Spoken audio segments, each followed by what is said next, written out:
নমস্কার বন্ধুরা, আজ আমি আপনাদের সাথে শেয়ার করছি বাঙালির অন্যতম জনপ্রিয় পদ মাছের মাথা দিয়ে মুগ ডালের রেসিপি। তাহলে চলুন দেখে নিই বাঙালি অনুষ্ঠান বাড়ির স্টাইলে মাছের মাথা দিয়ে মুগ ডাল আমরা বাড়িতে কিভাবে খুব সহজে তৈরি করে নেব। প্রথমে এখানে নিয়ে নিয়েছি মুগ ডাল, 200 গ্রামের মতো মুগ ডাল নিয়েছি।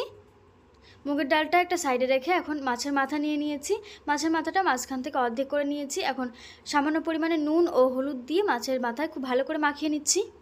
মাছের মাথায় নুন হলুদটা খুব ভালো করে মাখিয়ে একটা সাইডে রেখে চলে যাব পরের স্টেপে। এদিকে গ্যাসের ফ্লেমটা অন করে একটা কড়াই বসিয়ে খুব ভালো করে গরম করে নিয়েছি। এখন কড়াইয়ের মধ্যে দিয়ে দিলাম মুগ ডাল। গ্যাসের ফ্লেমটা মিডিয়ামে রেখে মুগ ডালগুলো খুব ভালো করে ভেজে নিতে হবে। এরকম অনবরত নাড়তে নাড়তে মুগ ডালগুলো ভেজে নিতে হবে যতক্ষণ না মুগ ডাল থেকে একটা সুন্দর সুগন্ধ বেরোতে শুরু করছে এবং গোল্ডেন কালারের হয়ে আসছে।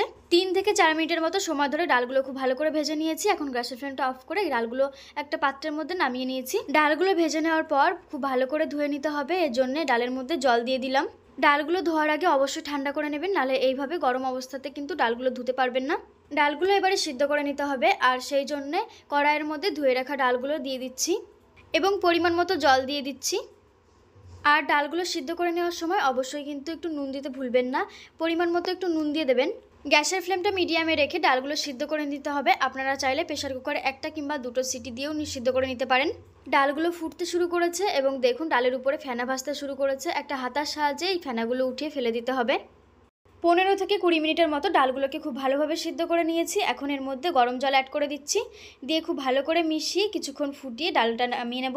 ডাল নামিয়ে নেওয়ার পর আবারও একটা কড়াই বসিয়ে খুব ভালো করে গরম করে নিয়েছি। তাতে পরিমাণ মতো তেল দিয়ে তেলও খুব ভালো করে গরম করে নিয়ে নুন হলুদ মাখিয়ে রাখা মাছের মাথাগুলো দিয়ে খুব ভালো করে ভেজে নিতে হবে। এই যে উল্টে পাল্টে মাছের মাথা খুব ভালো করে ভেজে নিয়েছি। এখন কড়াই থেকে মাছের মাথা নামিয়ে নিচ্ছি। মাছের মাথা ভেজে উঠিয়ে নেওয়ার পর এই একই তেলে দিয়ে দিচ্ছি ফোড়নের জন্য একটা তেজপাতা, 2টো শুকনো লঙ্কা, গোটা গরম মশলা ও 1/4 টিস্পুন গোটা জিরে। ফোড়নটা কিছুক্ষণ নেড়েচেড়ে ফ্রাই করে নেওয়ার পর দিয়ে দিলাম আদা বাটা দেওয়ার পর দিয়ে দিলাম পরিমাণ মতো হলুদ গুঁড়ো, পরিমাণ মতো লঙ্কার গুঁড়ো। খুব ভালো করে মিশিয়ে নিয়ে দিয়ে দিচ্ছি টমেটো কুচি। এখন খুব ভালো করে একবার কষিয়ে নিতে হবে আদার কাঁচা গন্ধভাব চলে যাওয়া পর্যন্ত এবং টমেটোগুলো পুরোপুরি গলে গিয়ে মশলার সাথে মিশে যাওয়া পর্যন্ত। 3-4 মিনিটের মতো খুব ভালো করে মশলা কষিয়ে নিয়েছি। টমেটো খুব ভালোভাবে গলে গেছে। সেই সময় দিয়ে দিলাম ভেজে রাখা মাছের মাথা দিয়ে আবারও কিছুক্ষণ খুব ভালো করে নেড়েচেড়ে কষিয়ে নিতে হবে। মাছের মাথা দিয়ে কষিয়ে নেওয়ার সময় দিয়ে দিলাম স্বাদ অনুসারে একটু চিনিটা কিন্তু আপনারা পরে ডালেও দিতে পারেন, আমি আগেই দিয়েছি। এরপর আগে থেকে সিদ্ধ করে ফুটিয়ে নেওয়া ডালটা ঢেলে দিলাম, দিয়ে খুব ভালো করে একবার নাড়তে নাড়তে মিশিয়ে নিতে হবে। এবার গ্যাসের ফ্লেমটা হাইতে করে দিয়ে ডাল খুব ভালো করে ফুটে নিতে হবে আর নুন মিষ্টিটা চেক করে দেখে নিতে হবে। মাছের মাথা দিয়ে মুগের ডাল তৈরি হয়ে গেছে। এবারে ফাইনালি এর মধ্যে অ্যাড করে দিচ্ছি 1/4 টিস্পুন গরম মশলার গুঁড়ো। একটা খুন্তির সাহায্যে ডালের সাথে খুব ভালো করে মিশিয়ে দিচ্ছি।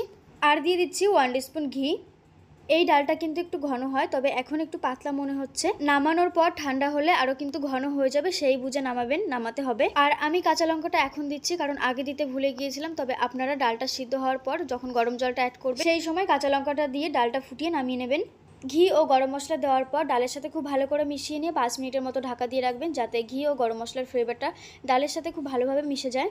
তারপর এই মাছের মাথা দিয়ে মুগ ডাল গরম গরম ভাতের সাথে পরিবেশন করুন।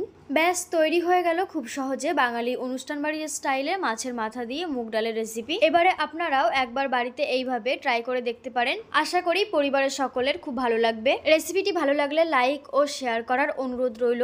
ও আমার চ্যানেলে নতুন বন্ধু হয়ে থাকলে চ্যানেলটি সাবস্ক্রাইব করে পাশে থাকবেন। আজ আসি, দেখা হচ্ছে আবারও নতুন কোনো রেসিপির সঙ্গে। ততক্ষণে সকলে খুব ভালো থাকবেন।